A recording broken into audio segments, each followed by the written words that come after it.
Question number 4 जो कहता है कि what is the balance chemical equation और हमें उसकी ज़रूरत क्यों पड़ती है। चलो इसको समझते हैं। अगर हम देखें बैलेंस केमिकल इक्वेशन, ठीक है, हमारा मेन मोटिव है कि हमें पता करना है कि बैलेंस केमिकल इक्वेशन क्या होती है। देखो जब भी हम बात करते हैं किसी बैलेंस इक्वेशन की, इसका मतलब है कि ये मेरे पास रिएक्टेंट साइड है, ये मेरे पास रिएक्टेंट साइड है और हेयर मेरे पास है प्रोडक्ट साइड। ओके, मतलब कि रिएक्टेंट जब रिएक्ट करा उसके बाद जो भी प्रोडक्ट बना ये वाला साइड यहाँ पे आता है। अब देखो बैलेंस का मतलब क्या हो गया कि दोनों तरफ की तराजू में हमारे पास वेट बराबर होगा, यानी कि बोथ साइड रिएक्टेंट और प्रोडक्ट में जो वेट दो एटम होंगे वो बराबर होंगे, that is both side atom बराबर। Okay, both side atom balance. Okay, दूसरा क्वेश्चन कहता है कि हमें जरूरत क्यों पड़ती। देखो हम जानते हैं कि according to the law of mass conservation,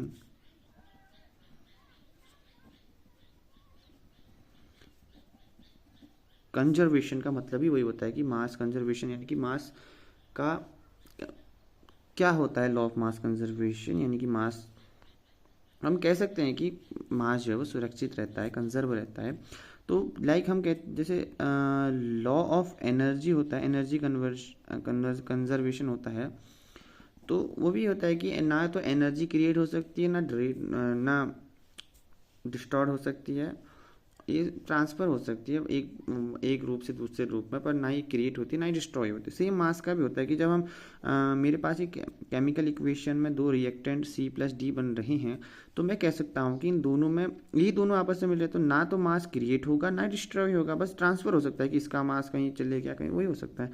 तो बैलेंस करने के लिए मैंने यहाँ पे AB और यहाँ से CD से कुछ मल्टीप्लाई किया, तो यहाँ पर A बराबर C, उसकी वजह से B बराबर D हो जाएगा, मतलब उसकी वजह से यानी कि दो एटम यानी कि तो बराबर हो जाएंगे। ठीक हो गया, से लाइक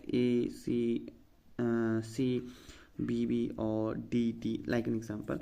तो इसका मतलब हमें ज़रूरत क्यों पड़ती है, इसका ये नंबर नहीं है, इसका मतलब है कि इतने एटम यानी कि ए एटम मिलाने पर और बी एटम मिलाने से सी और डी एटम बनता है, जहाँ पर सबका मास क्या होता है, बराबर होता है।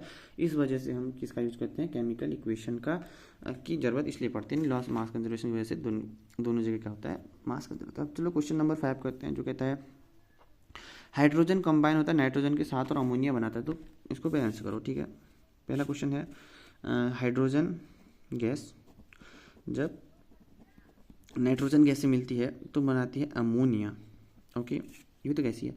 तो अब देखो कि ये क्या बनता है, बेसिकली इसका स्टेप मैं बता देता हूँ।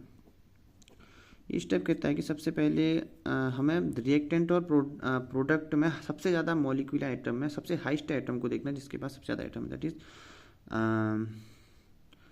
हम कह सकते हैं कि in reactant and product side हम कह सकते हैं कि select that atom which are in a that is in a molecule or a atom individual. Okay, select that atom and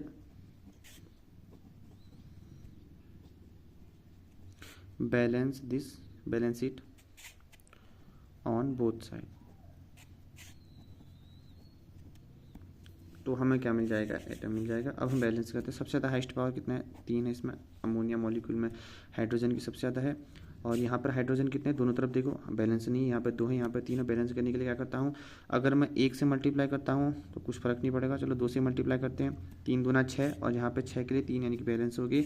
अब यहाँ से नाइट्रोजन 2 हो गया, अब देखो हाईएस्ट पावर अब कौन हो गया, 2, और 2 नाइट्रोजन है, यहाँ भी 2 है, यानी इसका मतलब दोनों बैलेंस हो गए।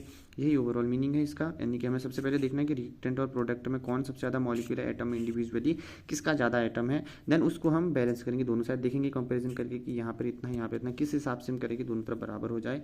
वही है, कभी आधा कर से मल्टीप्लाई करो कभी कुछ करो। ठीक है, दूसरा हमारे पास कहता है, एक सेकेंड, ये हमारा हो गया। दूसरा क्वेश्चन कहता है हाइड्रोजन सल्फाइड गैस बर्न होती है एयर के साथ और वाटर और सल्फर डाइऑक्साइड बनाते हैं। देखो अब क्वेश्चन कहता है जब हाइड्रोजन सल्फेट गैस, ठीक है, बर्न होती है एयर में, जो भी गैस है, तो हमें मिलता है एक तो वाटर मिलता है, प्लस हमें मिलता है सल्फर डाइऑक्साइड।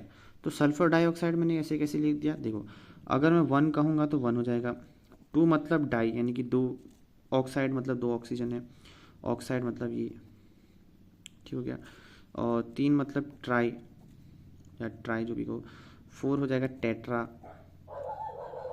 5 के केस में पेंटा, इस हिसाब से हम 6 में हेक्सा ऑक्टा, हम इसे आगे बात करते हैं। वैसे इतने से हम इसको वहाँ भी पढ़ेंगे जब हम 11th में जाएंगे, और 4th में जब हम इसका 4th चैप्टर जो कार्बन वाला है यानी ऑर्गेनिक वाला जब हम पार्ट पढ़ेंगे उसमें भी काम आएगा वैसे। और ये ऑक्साइड हो जाएगा यानी कि O2 नेगेटिव या जो भी O2 नेगेटिव O नेगेटिव, ठीक हो जाएगा। ये चार्ज का मैटर 11th पढ़ेंगे। तो अब हमारा ये क्वेश्चन नंबर 5 का बी हो गया। इसको मैं तुम्हें HW में दे रहा हूँ, HW में तुम्हें दे रहा हूँ क्वेश्चन नंबर 5 का पार्ट बी, ये HW हो जाएगा। इसको अच्छी तरह से करना, मैंने रिएक्शन लिख दी है। अब जो बाकी के 3 क्वेश्चन हैं, 2 क्वेश्चन हैं सी और डी, यानी बेरिलियम क्लोराइड और एल्यूमिनियम सल्फेट जब मिलता है तो क्या क्या होता है, और पोटेशियम मेटल रिएक्ट करता है वाटर के साथ, तो पोटेशियम हाइड्रोक्साइड और हाइड्रोजन जो गैस बनती है उसके बारे में हम देखेंगे, और बाद में हम इन सबको बैलेंस करेंगे, जो कि बचे हुए पार्ट उसको सॉल्व करेंगे। मिलते हैं आपको, तब तक के लिए बाय बाय। लाइक से सब्सक्राइब जरूर करें।